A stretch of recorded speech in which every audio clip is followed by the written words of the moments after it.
3 jours après mon mariage. J'ai reçu un courriel confirmant que mon billet de lune de miel avait été annulé. Au début, j'ai pensé que c'était une vieille notification. J'étais assise par terre dans la chambre de notre appartement de Manhattan, pliant la dernière robe de lin blanc dans ma valise. 2 valises argentées se tenaient au pied du lit, avec des étiquettes à bagages neufs attachées à leurs poignets. Dehors, New York profitait d'un de ces rares matins clairs du début de l'automne qui donnait à toute la ville un air fraîchement lavé. Dans 24 heures, mon mari et moi étions censés nous envoler pour les Maldives. Nous avions réservé le voyage 8 mois plus tôt, 11 nuits dans une villa sur pilotis, un transfert privé en hydravion, un dîner dans un restaurant sous-marin, une croisière au coucher du soleil et une séance de photographie sur la plage. J'avais planifié des voyages de luxe pour des clients pendant des années. Mais c'était le premier itinéraire que j'avais entièrement conçu pour moi-même. Du moins, c'est ce que je pensais. J'ai ouvert le courriel et j'ai vu le nom du passager, Claire Bennett. Le numéro de vol, la date de départ et le montant du remboursement correspondaient tous au billet en classe affaires que j'étais censé utiliser le lendemain matin. Ma main s'est immobilisée sur le pavé tactile. Je me suis connecté au portail de voyage utilisé par l'agence de voyage de luxe dont j'étais copropriétaire. Chaque partie de notre lune de miel avait été organisée via le même itinéraire. Quand la page s'est chargée, mon nom avait disparu du vol aller. Ethan Cole était toujours là. À côté de lui, sous au compagnon de voyage, il y avait un autre nom, Vanessa Reed. La meilleure amie d'Ethan depuis 17 ans. La femme qu'il décrivait toujours comme pratiquement ma sœur. J'ai fixé l'écran assez longtemps pour qu'il s'assombrisse. Puis j'ai touché le pavé tactile et j'ai commencé à tout enregistrer. J'ai téléchargé l'itinéraire complet en format PDF. J'ai pris des captures d'écran de l'heure d'annulation, de l'historique de l'appareil et de l'activité du compte. À 23h47 la veille au soir, quelqu'un avait utilisé notre mot de passe familial pour entrer dans mon compte de voyage et annuler mon billet remboursable. 12 minutes plus tard, Ethan avait utilisé ses miles de compagnie aérienne personnelle pour réserver à Vanessa une place en classe affaires sur le même vol. Le siège à côté du sien. Ce n'était pas une erreur de la compagnie aérienne. Ce n'était pas un avis en double ou un problème technique. Mon mari avait annulé le billet de lune de miel de sa femme 3 jours après notre mariage et avait mis sa meilleure amie à ma place. La porte de la chambre s'est ouverte alors que j'envoyais les captures d'écran à mon compte professionnel. Ethan est entré, vêtu d'un pantalon de survêtement gris et tenant 2 cafés. Ses cheveux étaient encore humides de la douche. Il avait l'air détendu, presque joyeux, comme si rien d'inhabituel ne s'était produit. « Pourquoi n'as-tu pas fini de faire tes bagages ?» demanda-t-il. Il posa une tasse sur ma table de chevet. « La voiture arrive à 3h30 demain matin. Ne te couche pas tard ce soir. » Je l'ai regardé. Mon billet a été annulé. Sa main s'est arrêtée à mi-chemin de sa poche. Cela n'a duré qu'une seconde, mais je l'ai vu. Puis il a soupiré. J'allais te le dire à l'aéroport. Ne commence pas comme ça, Claire. Son expression s'est durcie. C'est un ajustement temporaire. J'ai tourné l'ordinateur portable vers lui. Le nom de Vanessa brillait sur l'écran. Un ajustement temporaire signifie annuler le billet de ta nouvelle épouse et emmener une autre femme pour votre lune de miel? Son visage s'est durci, non pas de culpabilité, mais d'irritation. Il s'est assis sur le bord du lit et a parlé sur le ton patient que les gens utilisent avec quelqu'un qu'ils ont déjà décidé de trouver déraisonnable. Vanessa vient de vivre une rupture terrible. Tu sais à quel point les 6 derniers mois ont été durs pour elle. Elle m'a appelé hier soir complètement hystérique. Elle a dit qu'elle ne voulait pas être seule. Elle a dit qu'elle était complètement anéantie et ne savait pas comment continuer. Et ta solution a été de l'emmener pour sa lune de miel? Elle ne vient que pour les 2 premières nuits. Il a insisté sur le mot « que ». Tu pourras prendre un vol 2 jours plus tard. Une fois qu'elle se sera calmée. Elle rentrera à la maison et nous aurons encore 9 nuits ensemble. Est-ce que 9 nuits ne suffisent soudainement plus? Pendant plusieurs secondes, je me suis sincèrement demandé si je l'avais mal compris. Tu as annulé mon vol pour qu'elle puisse prendre ma place. J'allais te réserver un autre vol aujourd'hui. Certains de tes tarifs d'entreprise nécessitent un accès spécial. Et je ne voulais pas te réveiller au milieu de la nuit. Tu ne t'es pas inquiété de me réveiller quand tu t'es connecté à mon compte et que tu as annulé mon billet. C'était un seul clic. Il était remboursable. La réponse est venue trop vite. Il l'avait préparé. J'ai baissé la voix. Ethan, te souviens-tu de ce qu'est ce voyage? Bien sûr que je m'en souviens. C'est notre lune de miel. Je le sais. Alors pourquoi est-ce que j'arrive avec 2 jours de retard pour que Vanessa puisse dormir dans notre villa de lune de miel? Il s'est levé, perdant déjà patience. Tu fais exprès de rendre ça dégoûtant. C'est ma meilleure amie. Elle est comme une sœur pour moi. Nous nous connaissons depuis le lycée. Si quelque chose devait se passer entre nous, ce serait arrivé il y a des années. Tu es ma femme maintenant. Pourquoi es-tu toujours en compétition avec elle? Tu es ma femme maintenant. Comme si le mariage n'était pas une promesse, mais un bâillon. Comme si devenir sa femme signifiait que j'avais perdu le droit de m'opposer quand il m'humiliait. Est-ce que l'hôtel sait que le nom de l'invité a changé? Ai-je demandé. Il a détourné le regard. Je leur ai envoyé un courriel. Que as-tu dit? Que tu avais un problème de travail de dernière minute et que Vanessa voyagerait d'abord avec moi. C'est tout. Et le massage en couple? Le dîner aux chandelles? La séance de photographie privée? Claire, ça suffit. Sa voix s'est élevée. Ce sont des activités de forfait. Qu'est-ce que tu t'attends à ce que je fasse? Que je reste assis. Seul dans la chambre parce que tu arrives 2 jours plus tard? Elle vient d'avoir le cœur brisé. J'ai d'une amie. Pourquoi dois-tu toujours en les dire une petite chose? Notre mariage s'était terminé 3 jours plus tôt. Et il utilisait déjà le mot toujours pour me définir. Je me suis souvenu du dîner de répétition. Vanessa était arrivée avec 1 heure de retard dans une robe en satin couleur champagne qui paraissait blanche sous les lumières du restaurant. Quand j'ai discrètement dit à Ethan que la couleur me semblait inappropriée, il a dit que je me souciais trop des apparences. Le jour de notre mariage, j'avais vu Vanessa l'enlacer par derrière pendant qu'il ajustait sa cravate. Le photographe a capturé le moment. Ethan a ri et m'a dit qu'ils avaient toujours été affectueux parce qu'ils étaient pratiquement frères et sœurs. Au cours des 3 années précédentes, chaque fois que Vanessa dépassait une limite, Ethan transformait mon malaise en une preuve que j'étais peu sûr de moi. Elle est juste directe. Elle agit comme ça avec tout le monde. Tu devrais me faire confiance. Ne me fais pas choisir entre ma femme et ma plus vieille amie. La phrase était devenue si familière que je pouvais entendre toutes ces versions à la fois. 3 mois avant le mariage, Vanessa a interrompu notre dégustation de menu parce qu'elle s'était enfermée dehors de son appartement. Ethan m'a laissé seul avec le traiteur pendant 40 minutes pour lui apporter un double des clés. Quand j'ai suggéré qu'elle aurait pu appeler un serrurier, il a dit que je ne comprenais pas ce que signifiait avoir une histoire avec quelqu'un. Au dîner de répétition, elle portait du satin champagne et apportait un toast qui a commencé par « Avant Claire, il y avait moi ». Tout le monde a ri parce qu'elle l'a dit avec un grand sourire. Elle a raconté une histoire sur la fois où Ethan avait conduit 6 heures à travers une tempête de neige après que son petit ami de l'université l'ait largué. Puis elle a levé son verre et a dit qu'elle était contente que je sois assez sûr de moi pour le partager. Je me suis souvenu du bref silence avant que les invités ne rient à nouveau. Ethan a serré mon genou sous la table, non pas pour me rassurer, mais pour m'avertir de ne pas réagir. Le jour de notre mariage, Vanessa est apparue dans la suite nuptiale sans frapper. Elle a dit que les garçons d'honneur étaient nuls et qu'Ethan avait besoin de quelqu'un qui le connaissait vraiment. Plus tard, alors que notre photographe organisait les portraits de la famille immédiate, elle s'est placée à côté d'Ethan et a posé une main sur sa poitrine. Une avec la famille d'origine, a-t-elle plaisanté.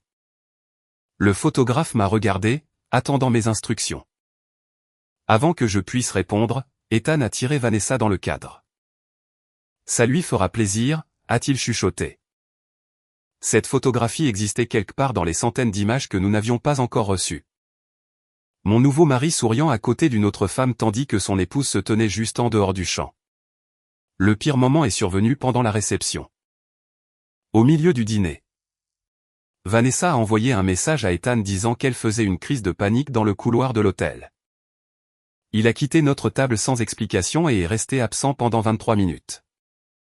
Je connaissais l'heure exacte car le groupe a retardé les danses des parents 2 fois pendant que je répondais aux questions des invités. Quand il est revenu, Vanessa l'a suivi dans la salle de bal avec les yeux parfaitement secs et du rouge à lèvres frais. J'ai demandé ce qui s'était passé. Elle était submergée, a-t-il dit. S'il te plaît, ne fais pas de ça un problème le soir de notre mariage. Alors, j'ai fait ce que je m'étais entraîné à faire tout au long de notre relation. J'ai souri pour les invités. J'ai coupé le gâteau. Je me suis dit que la compassion n'était pas une faiblesse et que le mariage clarifierait enfin nos priorités. 3 jours plus tard, je regardais la preuve que le mariage n'avait rien changé. Sauf qu'il avait choisi. Personne ne l'avait forcé. J'ai fermé l'ordinateur portable. À quelle heure pars-tu pour l'aéroport? Son expression s'est légèrement adoucie. Il pensait que j'avais capitulé. La voiture sera là à 3h30. Appelle ton bureau aujourd'hui et trouve un vol pour après-demain. Je parlerai au complexe hôtelier quand j'arriverai. D'accord, ai-je dit. Il s'est penché pour m'embrasser sur le front. J'ai bougé la tête, et ses lèvres ont rencontré le vide. Ne boude pas, a-t-il murmuré. Quand ce sera fini, tu réaliseras que ça ne valait jamais la peine de se disputer. Il a pris son café et a quitté la pièce. Dès que la porte s'est refermée, j'ai appelé Daniel Moore. Daniel et moi étions allés à l'université ensemble. Il était devenu plus tard un avocat spécialisé en droit de la famille. Expert en litiges de biens matrimoniaux. Je n'ai pas pleuré quand il a répondu. Je ne lui ai pas dit à quel point je me sentais trahi. Je lui ai donné des faits, l'activité du compte, les méthodes de paiement. Le contrat de mariage et la date exacte de notre mariage. Il est resté silencieux un moment. Essaies-tu de lui faire peur, a-t-il demandé. Où mets-tu fin au mariage? J'ai regardé le maillot de bain bleu marine posé à côté de ma valise. J'en avais initialement acheté un rouge. Ethan avait dit que le rouge était trop voyant et que le bleu marine était plus élégant sur moi. Alors je l'avais échangé. Je me suis soudain rendu compte du nombre de petits échanges que j'avais faits pendant notre relation. Nous mangions dans les restaurants qu'il aimait. Nous évitions les destinations qu'il trouvait ennuyeuses. Nous gardions l'appartement plus froid que je ne le préférais. J'ai remplacé le trio de jazz que je voulais à notre mariage parce que Vanessa avait dit que le jazz en direct semblait vieux et déprimant. Aucun de ces choix n'avait semblé important en soi. Ensemble, ils formaient une vie dans laquelle j'étais toujours la personne la plus facile à décevoir. Je n'essaie pas de lui faire peur, ai-je dit à Daniel. J'ai besoin de connaître le moyen le plus rapide et le plus net d'en sortir. Il m'a dit de conserver tous les dossiers. D'éviter de déplacer impulsivement de l'argent commun et de cesser de discuter de quoi que ce soit d'important avec Ethan. Sauf par écrit. Il préparerait un avis de séparation préliminaire et un accord de préservation des biens cet après-midi là. Quand l'appel s'est terminé, je me suis reconnecté au système de voyage. La plupart de la lune de miel avait été réservée via les comptes des fournisseurs privilégiés de mon entreprise. Puis facturée sur ma carte de crédit personnelle. Ethan avait payé son billet aller avec des miles de compagnie aérienne. Tout le reste était à mon nom. La villa de 11 nuits, les transferts en hydravion, le yacht privé, le restaurant sous-marin. Le forfait photographie, les rendez-vous au spa et les 2 vols de retour. J'ai commencé à les annuler un par un. Villa sur pilotis, annulé. Transfert en hydravion, annulé. Yacht au coucher du soleil, annulé. Massage en couple, annulé. Dîner sous-marin, annulé. Vol de retour en classe affaires, annulé. Je n'ai pas touché au billet aller d'Ethan. Je n'ai pas touché au billet de Vanessa, qu'il avait acheté avec ses miles. Les adultes étaient libres de choisir où ils allaient. Les adultes devraient aussi être capables de payer pour leur choix. Lorsque la confirmation d'annulation finale est apparue, le solde remboursable est retourné sur ma carte de crédit. J'ai sauvegardé chaque reçu dans un dossier séparé. Puis j'ai envoyé un courriel à notre directeur financier pour lui demander de désactiver la carte d'entreprise supplémentaire d'Ethan et de le retirer de tous les comptes de voyage partagés. Ce n'est qu'après cela que j'ai ouvert la page des réseaux sociaux de Vanessa. Elle avait publié une photographie de son passeport, de ses lunettes de soleil et de 3 maillots de bain disposés sur un lit. Sa légende disait, « Enfin, quelqu'un a tenu sa promesse et m'emmène loin de tout ce chagrin. » Ethan avait commenté avec un emoji de soleil et une vague. Quelqu'un a demandé, « Qui est le mystérieux partenaire de voyage ?» Vanessa a répondu, « Quelqu'un qui ne me laisse jamais derrière. » J'ai pris une autre capture d'écran. Je n'ai pas commenté. À 14h00 cet après-midi-là, pendant qu'Ethan se faisait couper les cheveux, Daniel est venu à l'appartement avec les documents.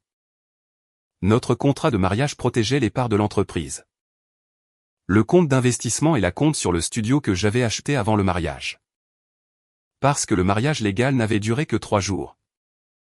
Le divorce lui-même ne serait pas compliqué. La partie désordonnée serait de démêler les dépenses de mariage, la carte de crédit conjointe et notre bail d'appartement. Signer ceci ne finalise pas le divorce aujourd'hui, a dit Daniel, en posant les papiers sur la table de la salle à manger. Mais cela clarifie votre position. À partir de maintenant, ne discutez plus d'argent en personne. Laissez-le répondre par l'intermédiaire d'un avocat. J'ai signé de mon nom. Ma main n'a pas tremblé. Ce soir-là, Ethan a passé près d'1 heure en appel vidéo avec Vanessa. Il était assis sur le canapé du salon, la voix basse, mais toutes les quelques minutes, je l'entendais rire. Je travaillais dans le bureau, rangeant mon passeport, mes papiers légaux et mes dossiers professionnels dans une mallette verrouillée. J'avais vidé mon calendrier pour la lune de miel. Maintenant, j'ai restauré 2 semaines de réunions avec des clients. Vers 22h, Ethan a ouvert la porte du bureau. Vanessa veut savoir si tu es toujours en colère. Pourquoi ne me le demande-t-elle pas? Elle a peur que tu comprennes mal. Une femme qui prévoit de dormir dans ma villa de lune de miel s'inquiète que je comprenne mal. Son visage s'est de nouveau refroidi. Je ne veux pas d'une autre dispute avant notre départ. Elle se sent déjà terriblement mal. Elle se sent terriblement mal, mais elle y va quand même. Le billet est déjà réservé. Le mien aussi. Il a inspiré lentement, jouant la patience. Claire? Sois mature. Le mariage ne consiste pas à gagner chaque désaccord. Vanessa et moi n'avons jamais été intimes et nous ne le serons jamais. Tu ne peux pas me traiter d'infidèle parce que j'ai d'une amie. La trahison ne commence pas dans un lit. C'est incroyablement dramatique. Bien sûr, ça te semble dramatique. Tu n'es pas la personne qui est retirée. Il m'a regardé fixement pendant plusieurs secondes, puis a claqué la porte. À 3h20 du matin, il a roulé sa valise dans le salon. Vanessa attendait déjà en bas et l'avait appelé 3 fois. J'étais assise à la table de la salle à manger dans un pull gris. Une épaisse enveloppe reposait devant moi. « Tu ne descends vraiment pas pour dire au revoir ?» a-t-il demandé. « Non. » Bien. Il a tiré la poignée de la valise. « Quand tu te seras calmé, envoie-moi les détails de ton nouveau vol. N'attends pas trop longtemps. C'est la haute saison. » J'ai poussé l'enveloppe sur la table. « Lis ça d'abord. » Il l'a ouverte. A parcouru la première page et s'est arrêté au mot requêtant dissolution de mariage. Son visage a changé. « Tu es sérieuse? » Oui.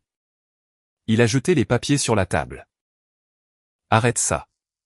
Tu vas mettre fin à un mariage pour quelque chose d'aussi insignifiant? » J'ai croisé son regard. La lune de miel est une chose insignifiante. J'ai jeté un coup d'œil à la valise près de la porte. Quitter un homme qui me traite comme une option ne l'est pas. Son visage a rougi. Tu ne penses pas clairement. Je ne discute pas de divorce pendant que tu es émotive. Alors discutant avec Daniel. Tu penses qu'agiter des papiers sous mon nez va me faire peur? Ce n'est pas une menace. C'est un avis. Un klaxon a retenti dans la rue en bas. Ethan a regardé vers la fenêtre, puis a attrapé l'enveloppe et l'a jetée sur le meuble de l'entrée. « Je n'ai pas le temps pour cette comédie, » a-t-il dit. « Nous parlerons à mon retour. »« À ton retour, » appelle mon avocat. Il a eu un rire sans joie et a traîné sa valise vers la porte. Juste avant de partir, il s'est retourné et a dit « Tu regretteras de traiter le mariage comme une blague. » La porte s'est refermée derrière lui. L'appartement est devenu complètement silencieux. Je n'ai pas couru à la fenêtre. Je n'ai pas regardé pour voir si Vanessa l'enlaçait. Je me suis versé un verre d'eau et j'ai commencé à retirer mes vêtements du placard. À 8 heures ce matin-là, les déménageurs sont arrivés. L'appartement de Manhattan était loué conjointement avec 6 mois restants. Daniel m'a conseillé de déménager temporairement dans le petit appartement d'avant-guerre que j'avais acheté avant de rencontrer Ethan. Je n'ai pris que ce qui m'appartenait clairement, mes vêtements, mes ordinateurs, mes livres, les bijoux de ma grand-mère et les meubles que je possédais avant que nous emménagions ensemble. J'ai laissé les cadeaux de mariage intacts pour qu'ils puissent être inventoriés plus tard. Sur la coiffeuse, j'ai trouvé mon alliance. Je l'avais enlevée avant de prendre ma douche la veille et ne l'avais jamais remise. Ethan avait choisi la gravure à l'intérieur de l'anneau, toujours nous. J'ai placé la bague dans sa boîte d'origine et l'ai laissée à côté d'une copie des papiers de séparation. À midi, Ethan et Vanessa avaient atterri à Doha pour leur correspondance. Mon téléphone a commencé à vibrer. Pourquoi le complexe hôtelier dit-il que la réservation a été annulée? L'hydravion aussi. Claire? Qu'as-tu fait? 5 minutes plus tard, il a appelé. J'ai laissé sonner et j'ai répondu par texto. J'ai annulé les services réservés et payés par mois. Vous êtes libre de prendre vos propres dispositions. Un message vocal est arrivé presque immédiatement. Les annonces de l'aéroport résonnaient derrière le chuchotement en colère d'Ethan. Et je pouvais entendre Vanessa parler sèchement en arrière-plan. Claire? Sais-tu ce que ça coûte de réserver un complexe hôtelier à la dernière minute? Nous sommes déjà à mi-chemin. Tu as fait valoir ton point de vue. Appelle ton bureau et rétablis la réservation tout de suite. J'ai transféré le message à Daniel. Puis j'ai répondu, pour les arrangements de voyage. Contactez directement les fournisseurs. Pour les questions conjugales ou financières. Contactez mon avocat. Il a appelé 14 fois de plus. J'ai mis mon téléphone en silencieux et j'ai rejoint une réunion vidéo avec un client qui planifiait un voyage pour un 50e anniversaire en Italie.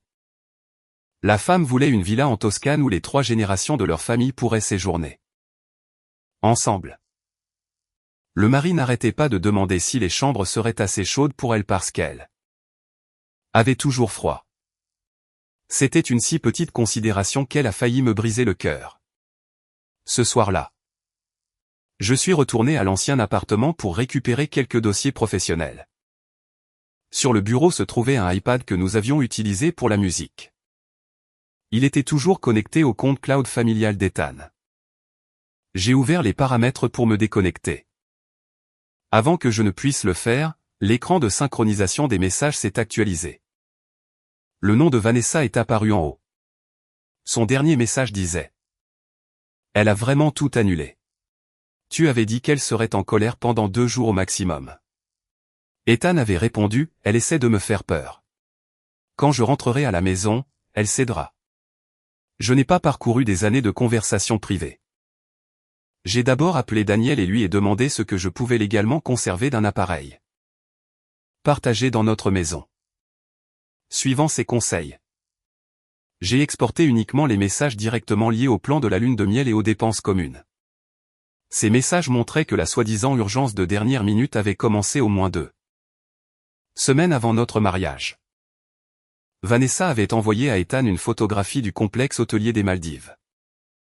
Après ton mariage, tu ne voyageras plus jamais avec moi. Ethan a répondu, le mariage change mon statut, pas notre amitié. Facile à dire. Tu l'emmènes aux Maldives, pas moi. C'est la lune de miel. Ça fait partie du plan de mariage. Alors, si j'avais vraiment besoin de toi, tu me choisirais ou tu la choisirais? Quelques jours plus tard, Vanessa a annoncé que son petit ami avait mis fin à leur relation. Elle a dit à Ethan qu'elle ne supportait pas d'être seule et a demandé si elle pouvait venir aux Maldives. Au début, Ethan a proposé de lui réserver une chambre dans un autre hôtel. Vanessa a répondu, laisse tomber. Je ne veux pas que Claire pense que j'essaie de prendre sa place. Ethan a écrit, elle ne sera pas aussi mesquine. Le lendemain, Vanessa s'est plainte de ne pas trouver de vol convenable. Ethan a suggéré que je pourrais partir 2 jours plus tard. Vers la fin de la conversation, Vanessa a envoyé un emoji câlin et a écrit. Je savais que le fait que tu te maries ne signifierait pas que je pourrais te perdre au profit de quelqu'un d'autre. Ethan ne l'a pas corrigé.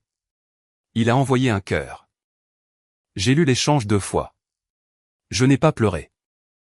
Ce que j'ai ressenti, c'était de la clarté, lente et froide. Vanessa avait testé la limite encore et encore, mais Ethan était la personne qui l'avait supprimée. Elle avait demandé si elle pouvait me remplacer, et il avait prouvé qu'elle le pouvait. Le lendemain matin, Daniel et un comptable m'ont aidé à examiner nos relevés de cartes de crédit conjointes. Les résultats étaient pires que ce à quoi je m'attendais. Au cours des 6 mois précédant notre mariage, Ethan avait utilisé notre carte partagée au moins 6 fois au profit de Vanessa. Un séjour à l'hôtel pour son anniversaire, 2 passes pour un festival de musique.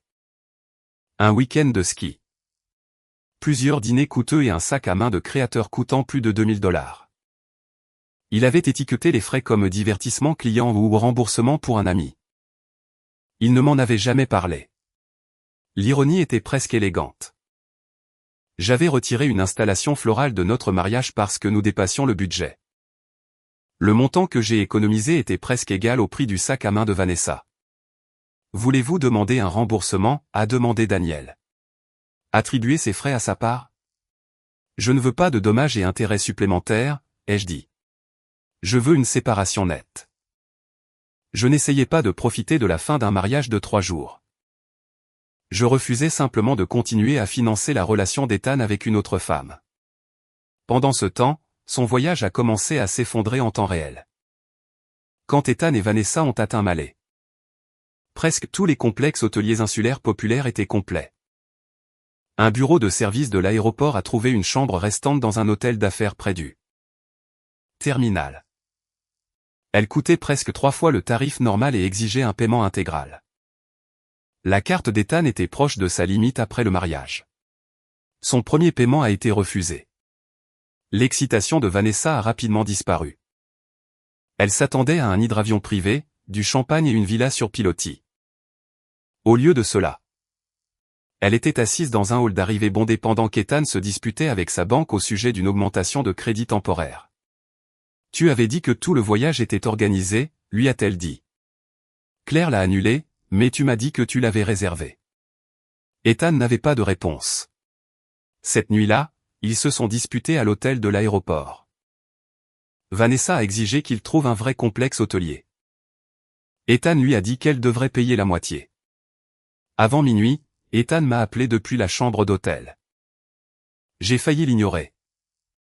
Mais Daniel m'avait conseillé de préserver la communication directe au cas où Ethan ferait des déclarations sur les comptes.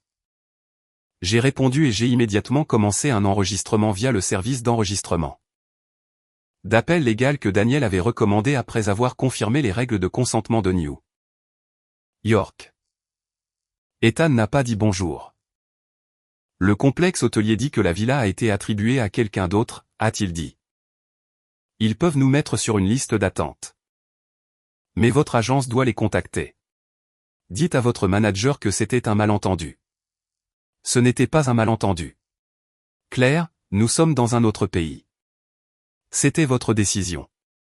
En arrière-plan, Vanessa a dit, demande-lui pour les vols de retour. Ethan a mal couvert le téléphone. Je pouvais encore l'entendre. Vanessa veut savoir si tu les as annulés aussi. Vous avez tous les deux reçu les avis d'annulation hier. Un silence glacial a suivi. Puis Vanessa lui a pris le téléphone. Claire, quel que soit le problème que tu as avec Ethan, me laisser en plan ici est puéril. Sa voix portait la confiance offensée de quelqu'un qui croyait encore que j'étais responsable de la mettre à l'aise. Je ne t'ai pas laissé en plan, ai-je dit. Tu es monté volontairement dans un avion. Tu savais que j'étais contrarié. Je savais aussi que tu prenais ma place pour ma lune de miel. Ce n'était que pour 2 nuits. Tu aurais pu venir après. Voilà encore la supposition que je devrais être reconnaissante pour tout ce qui restait après qu'elle ait pris ce qu'elle voulait. Tu as publié que quelqu'un avait enfin choisi de ne pas te laisser derrière, ai-je dit. J'ai décidé de respecter ce choix. Ethan t'a choisi. Vous pouvez prendre le reste des dispositions. Ensemble. Sa voix a perdu une partie de sa certitude. Ethan a dit que ce voyage était principalement payé avec ses points. J'ai regardé le dossier de reçu sur mon bureau. Alors il ne devrait avoir aucune difficulté à le rétablir. Vanessa n'a pas répondu. Pour la première fois. Elle semblait comprendre que le luxe qu'elle associait à Ethan ne lui avait jamais appartenu. Les surclassements, les transferts aéroportuaires, les dîners privés et les tarifs préférentiels provenaient de mon travail, de mon crédit et de ma planification. Elle a rendu le téléphone. Ethan a baissé la voix. Tu m'humilies pour prouver quelque chose. Non, ai-je dit. J'ai cessé de te protéger du coup de ta propre décision. Il m'a dit que j'étais froide. Je lui ai rappelé qu'il avait annulé le billet de sa femme pendant qu'elle dormait. Puis j'ai mis fin à l'appel. Grâce à l'enregistrement. Daniel a plus tard entendu Vanessa exiger de savoir sur quoi d'autre Ethan avait menti. Ethan l'a accusé de l'avoir pressé de la mener. Elle a crié qu'il avait promis que je me plaindrais pendant un jour puis que je réparerais tout. Parce que c'était ce que je faisais toujours. Elle avait raison sur la femme que j'avais été. Elle avait tort sur la femme qui a répondu à cet appel. Elle s'est immédiatement retournée contre lui. Tu as insisté pour que je vienne. Tu as dit que tu ne voulais pas que je sois seul. C'est toi qui as dit que tu ne pouvais pas faire face. Alors maintenant, je t'ai supplié de m'amener. Le lendemain. Vanessa est allée sur une plage publique et a publié des photographies soigneusement recadrées qui cachaient les bâtiments de l'hôtel. Sa légende disait. Certains voyages ne concernent pas l'endroit où vous séjournez. Ils concernent qui choisit de se tenir à vos côtés. En 10 minutes, quelqu'un a commenté que l'arrière-plan ressemblait au quartier de l'aéroport. La publication a disparu peu après. Ethan est rentré chez lui le 3e jour. Vanessa n'est pas venue avec lui. Elle a changé son billet pour Dubaï. Affirmant que d'autres amis l'avaient invitée et qu'elle ne voulait plus être piégée dans le drame d'un couple marié. Quand Ethan est retourné à New York, il a trouvé un appartement ne contenant que sa propre vie. Mon côté du placard était vide. Mon équipement de travail avait disparu. La photo de mariage qui avait été tenue sur le réfrigérateur par un aimant souvenir avait été retirée. Sur la table de la salle à manger, il a trouvé ma bague. L'avis de séparation officielle et une demande d'inventaire exigeant sa réponse dans les 10 jours. Pour la première fois, il a compris que je n'avais pas bluffé. Quand j'ai finalement répondu à son appel, il ne s'est pas excusé. Où habites-tu, a-t-il exigé. Ce n'est plus ton problème. Tu es ma femme. Comment cela pourrait-il ne pas être mon problème? Tu ne m'as pas traité comme ta femme quand tu m'as retiré de notre lune de miel. Il est resté silencieux. Quand il a repris la parole, sa voix était plus douce. J'admets que j'ai mal géré la situation. Mais il ne s'est rien passé entre Vanessa et moi. Nous avons utilisé des lits séparés. Nous ne nous sommes pas embrassés. Je ne l'ai pas touché. Tu ne peux pas effacer 3 ans à cause d'une mauvaise décision. Je me tenais près de la fenêtre de mon petit appartement et regardais les taxis jaunes glisser sous la pluie. Crois-tu que la trahison ne compte que si tu couches avec quelqu'un? Au moins. Ce n'est pas une liaison. Je ne t'ai jamais accusé d'avoir couché avec elle. J'ai dit que tu lui avais promis une lune de miel avant le mariage. Tu as annulé mon billet. Tu as menti au complexe hôtelier en disant que j'avais une urgence professionnelle. Tu as dépensé notre argent pour elle. Quand elle a demandé si le mariage signifiait qu'elle perdrait face à moi. Tu lui as envoyé un cœur. Ce n'est pas une mauvaise décision. Ethan. C'est un schéma que je ne pouvais finalement plus excuser. Sa respiration a changé. Tu as fouillé dans mes messages privés. L'iPad a synchronisé les messages concernant la lune de miel et les dépenses partagées. Les dossiers pertinents sont avec mon avocat. Tu agis comme quelqu'un que je ne connais même pas. Non, ai-je dit. Tu rencontres la version de moi qui a cessé de se porter volontaire pour tout comprendre de ce que tu fais. Après cet appel, Ethan a commencé à apparaître devant mon bureau. Il a d'abord envoyé des fleurs, des roses blanches. Parce qu'il se souvenait qu'elles étaient dans mon bouquet de mariée. La carte disait « Je te choisis ». Je les ai envoyées à une maison de retraite locale. Puis sont venus de longs courriels expliquant qu'il avait paniqué parce que Vanessa semblait instable. Il a écrit qu'il avait cru que j'étais assez forte pour gérer un vol retardé tandis que Vanessa était fragile et avait besoin d'un soutien immédiat. Il le pensait comme un compliment. C'était le même vieux marché. J'étais puni pour être capable tandis que Vanessa était récompensée pour rendre chaque crise publique. Une semaine plus tard, Ethan a acheté 2 nouveaux billets pour les Maldives et m'a envoyé la confirmation. Recommençons. Prenons la lune de miel que nous étions censés avoir. J'ai répondu par une seule phrase. Je n'ai pas annulé des vacances. J'ai annulé un mariage dans lequel on attendait toujours de moi que je m'efface.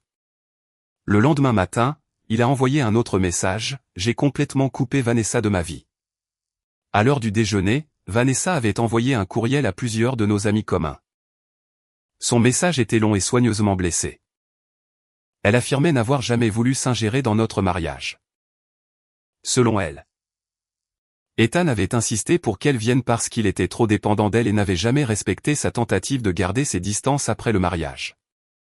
Elle a laissé entendre que ses sentiments avaient toujours dépassé l'amitié et qu'elle aussi avait été placée dans une position injuste. Le cercle social a explosé. Des amis ont appelé Ethan pour exiger des explications. D'autres m'ont envoyé des captures d'écran et des excuses pour avoir ignoré mes préoccupations au fil des ans. Ethan a confronté Vanessa. Elle n'a pas nié lui avoir demandé de choisir. Elle n'a pas nié les messages.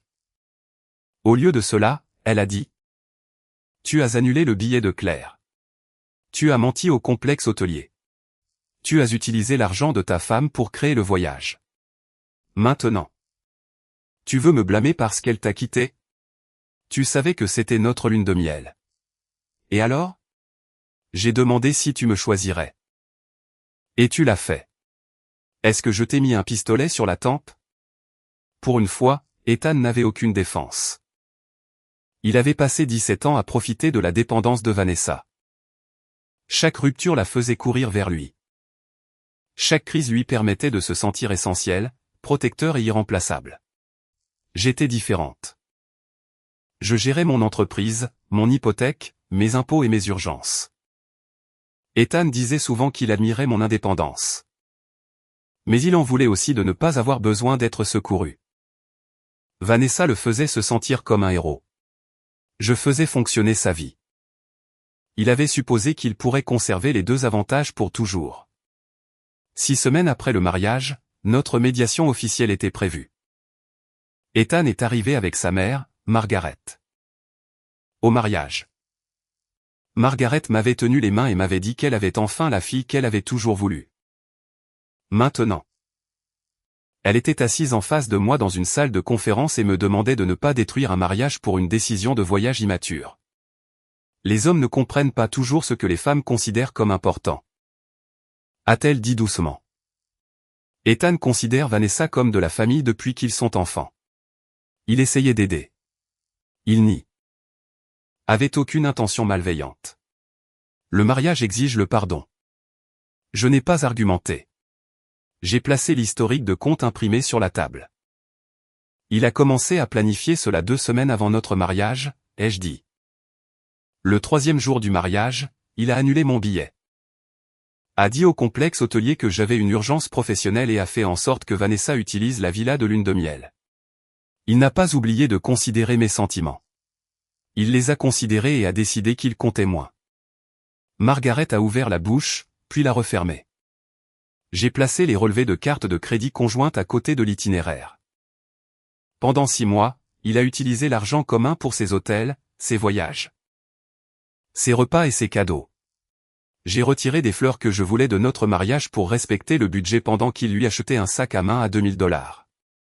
C'était un cadeau d'anniversaire, marmonna Ethan. J'allais rembourser le compte, mais tu ne l'as pas fait. Je peux le faire maintenant. Tu crois toujours que tu peux tout réparer après coup, ai-je dit. Rembourser l'argent, acheter un autre billet. Envoyer des fleurs. Mais le respect n'est pas une charge que l'on peut annuler après la clôture du relevé. Margaret s'est penchée en avant. Vous êtes à peine mariés. Tous les couples font des erreurs. Je l'ai regardé. Aujourd'hui. Il m'a demandé de me retirer de ma propre lune de miel parce qu'une autre femme avait plus besoin de lui. Que se passera-t-il demain? Si elle perd un emploi? Divorce? Tombe malade ou se sent simplement seule? Combien de fois suis-je censé me retirer de mon propre mariage? La pièce est devenue silencieuse. Daniel a fait glisser le résumé financier final sur la table. Les termes n'étaient pas cruels. En fait, ils étaient plus généreux que ce qu'Ethan avait prévu. Nous gardions chacun nos biens prénuptiaux. Le compte joint serait divisé en fonction de la contribution. Les frais liés à Vanessa seraient déduits de la part d'Ethan. J'ai renoncé à ma part de la compte de l'appartement en échange d'être libéré du reste du bail. Les cadeaux de mariage clairement adressés à l'un de nous iraient à cette personne. Le reste pourrait être vendu et divisé. Puis Ethan a vu les dépenses mensuelles qu'il devrait assumer seul après le divorce. Son visage a changé. Le loyer, le solde de la carte de crédit, les assurances, les charges. Le prêt personnel qu'il avait contracté pour une partie de la réception. Les avantages de voyage qu'il ne recevrait plus via mon entreprise. Tu ne nous donneras vraiment aucune chance, a-t-il demandé. À ce moment-là, j'ai compris qu'il n'avait pas seulement peur de me perdre. Après le mariage, Ethan avait prévu de mettre fin à notre bail à Manhattan et d'emménager dans l'appartement que je possédais. Il supposait que je continuerais à organiser nos vacances par le biais de mes contacts professionnels. Je m'occupais de nos impôts, des renouvellements d'assurance, du paiement des factures, des anniversaires de famille et des cadeaux de Noël. Le rôle d'Ethan était de se présenter aux moments importants et de dire aux gens à quel point il m'aimait. Il n'avait pas seulement perdu une épouse. Il avait perdu la personne qui rendait discrètement sa vie confortable. Tu ne me manques pas, ai-je dit. Tu regrettes d'avoir quelqu'un qui attrape toujours les conséquences avant qu'elles ne t'atteignent. Sa tête s'est relevée d'un coup. Ce n'est pas juste. Tu parles d'équité quand ce que tu veux dire. C'est la commodité. J'étais censé assurer la stabilité pendant que tu pouvais jouer les héros chaque fois que Vanessa créait une urgence. Je t'aimais. Peut-être, de la manière qui était la plus facile pour toi. Ses yeux se sont remplis de larmes, et pendant une seconde, j'ai vu l'homme que j'avais cru épouser. L'homme qui apportait de la soupe quand j'étais malade. Qui se souvenait comment je prenais mon café. Qui avait une fois attendu sous la pluie devant mon bureau parce que j'avais oublié mon parapluie. Ces souvenirs étaient réels. Ce qu'il avait fait l'était aussi. Une relation ne devient pas saine parce que la personne qui vous blesse a été gentille une fois. La médiatrice a demandé si nous envisagerions une séparation structurée au lieu de finaliser le divorce. Elle a suggéré une thérapie individuelle. Un accord de non-contact de 90 jours entre Ethan et Vanessa. Et un plan écrit pour reconstruire la confiance. Ethan s'est penché en avant si vite que sa chaise a raclé le sol. Oui, a-t-il dit. Je ferai tout ça. Je vais bloquer Vanessa maintenant. Claire peut avoir tous les mots de passe. Elle peut vérifier mon téléphone quand elle veut. Il a attrapé son téléphone comme si supprimer un contact pouvait effacer les choix qui nous avaient amenés dans cette pièce. La médiatrice s'est tournée vers moi. Est-ce qu'une période de responsabilité définie changerait quelque chose pour vous? J'ai sérieusement réfléchi à la question, non pas parce que je voulais une autre chance, mais parce que je voulais savoir si une partie de moi ne partait que par colère. J'ai imaginé 90 jours à vérifier le téléphone d'Ethan. J'ai imaginé lui demander où il était. Étudier son expression chaque fois que le nom de Vanessa apparaissait dans la conversation. Et attendre la prochaine urgence qui exigerait qu'il prouve qu'il était un homme bien à mes dépens. J'ai imaginé devenir la police du mariage pendant qu'il jouait le remords jusqu'à ce que mon épuisement ressemble à du pardon. Non, ai-je dit. Ethan m'a regardé fixement. Tu n'y as même pas pensé. J'y pense depuis le moment où j'ai vu son nom sur mon billet. Tu refuses la thérapie parce que tu as déjà décidé que je suis un monstre. Je ne pense pas que tu sois un monstre. J'ai gardé ma voix stable. Je pense que tu es un homme qui croyait que mes limites étaient négociables tant que tu avais une explication. La thérapie pourrait t'apprendre pourquoi c'était mal. Elle ne peut pas exiger que je reste marié pendant que tu apprends. Les yeux de Margaret se sont remplis de larmes. Les gens grandissent, a-t-elle dit. J'espère qu'il le fera. Alors pourquoi ne pas le laisser grandir avec vous? Parce que ma vie n'est pas une salle de classe qu'il a le droit d'utiliser. La médiatrice a posé son stylo.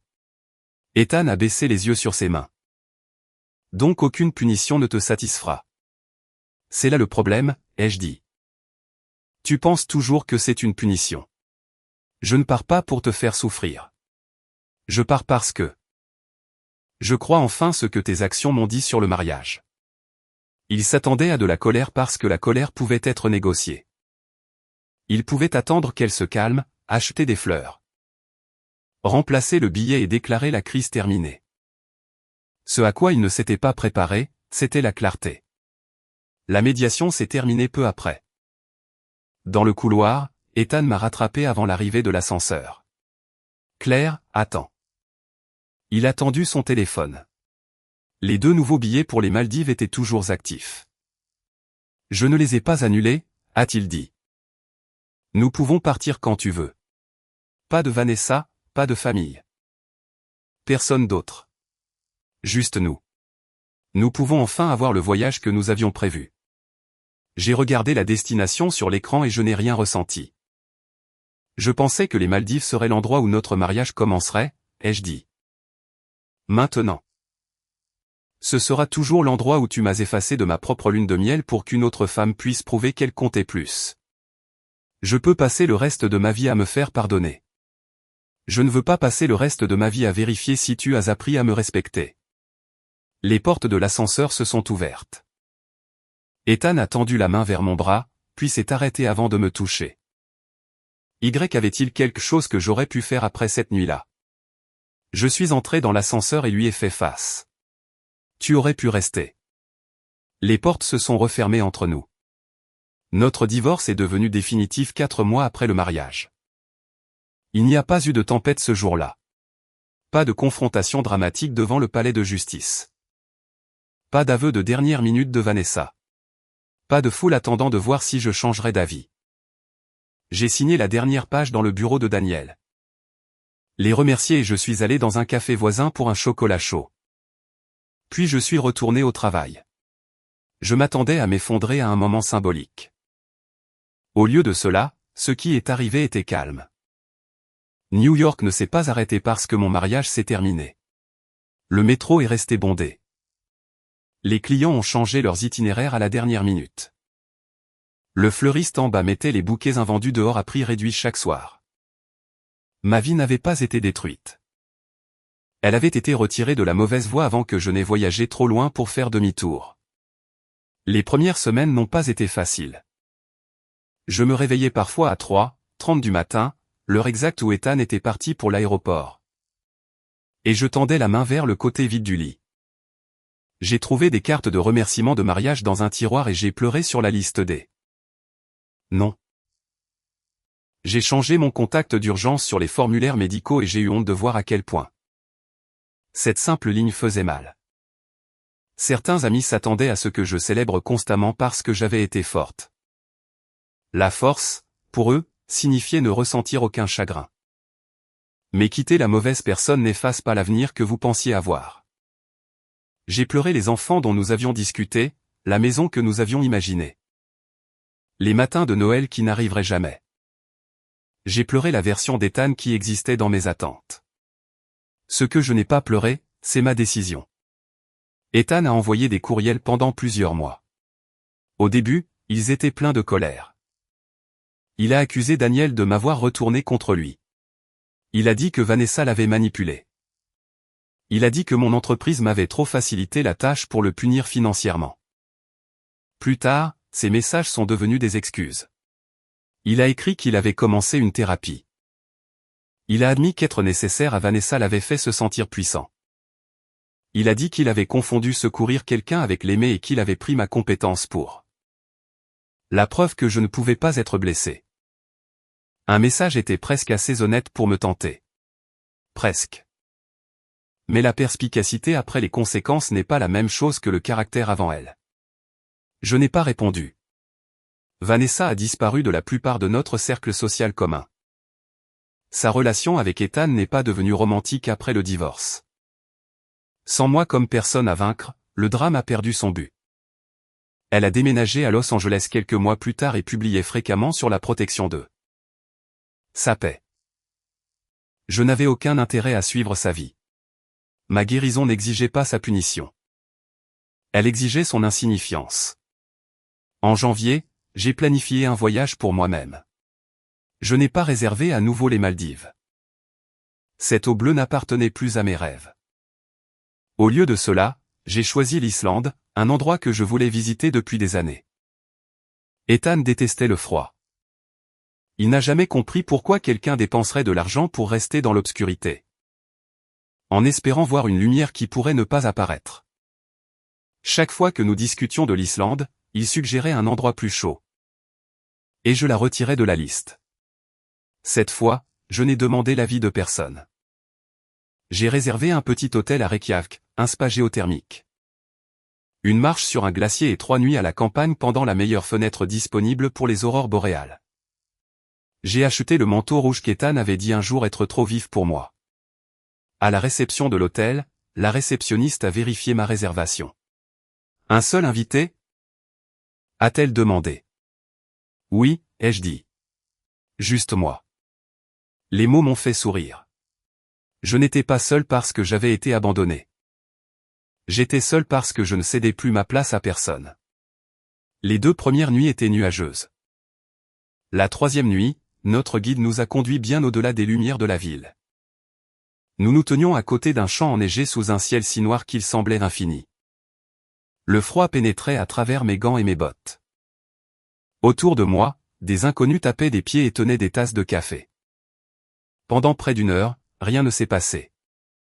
Une version plus jeune de moi se serait inquiétée que le voyage soit un échec. Elle se serait demandé si une autre destination aurait été meilleure. Si quelqu'un d'autre s'ennuyait, si l'argent avait été gaspillé. Cette version de moi est simplement restée là. Puis, vers minuit, une ligne vert pâle est apparue au-dessus de l'horizon. Au début, elle ressemblait à de la brume. Lentement, elle s'est éclaircie et s'est étirée à travers le ciel. La lumière verte s'est repliée sur elle-même au-dessus de la neige, se déplaçant comme un rideau dans un vent silencieux. Les gens autour de moi ont eu le souffle coupé. Je n'ai pas immédiatement sorti mon téléphone. J'ai regardé jusqu'à ce que mes yeux se remplissent de larmes. Quand j'ai finalement baissé mon regard, j'ai remarqué ma main gauche. La marque pâle où se trouvait mon alliance avait disparu. Sur mon téléphone, il y avait un courriel non ouvert qu'Ethan avait envoyé 2 semaines plus tôt. L'objet était « une dernière demande ». Je l'avais transporté à travers un océan sans m'en rendre compte. Sous les aurores boréales, j'ai déplacé le courriel vers la corbeille. Pendant des mois, les gens m'avaient dit que j'avais jeté un mariage pour un billet d'avion. Ils avaient tort. Le billet n'était que le moment où la vérité est devenue impossible à ignorer. Mon mari avait cru que parce que j'étais compétente, j'absorberais n'importe quelle insulte. Parce que j'étais sa femme, j'attendrais. Parce que je l'aimais, j'accepterais d'être placé en second et j'appellerais ça de la confiance. Il pensait que le mariage rendait ma position permanente. Il n'a jamais compris que j'étais resté parce que je l'avais choisi. Pas parce que je n'avais pas la capacité de partir. Une fois que j'ai retiré ce choix, aucun vol coûteux. Aucune excuse tardive et aucune promesse ne pouvait me ramener à la femme que j'avais été. Je n'ai pas perdu ma lune de miel. J'ai échappé à une vie où l'on me demandait d'arriver avec 2 jours de retard à ma propre vie. Ethan a plus tard entendu par un ami commun que j'étais allé en Islande seul. Apparemment, il est resté silencieux pendant longtemps. Il avait toujours pensé que j'avais besoin de plans, de certitude et de quelqu'un à mes côtés. Il croyait que s'il rentrait à la maison, s'excusait et remplaçait le billet annulé, je retournerais à la place qu'il m'avait assignée. Il a oublié que je n'avais jamais été incapable de partir. J'avais seulement été disposé à rester. La distinction importait. J'avais annulé plus qu'une villa, un hydravion et une lune de miel. J'ai annulé le droit d'Ethan de supposer que je nettoierais toujours après lui. J'ai annulé la croyance qu'il pouvait me blesser, le minimiser. Et recevoir quand même le pardon sur demande. J'ai annulé le rôle de l'épouse compréhensive qui devait se faire plus petite chaque fois que quelqu'un d'autre avait besoin d'attention. Une lune de miel est vraiment une petite chose. Quitter un homme qui traitait ma dignité comme optionnelle a été la première décision importante que j'ai prise après mon mariage.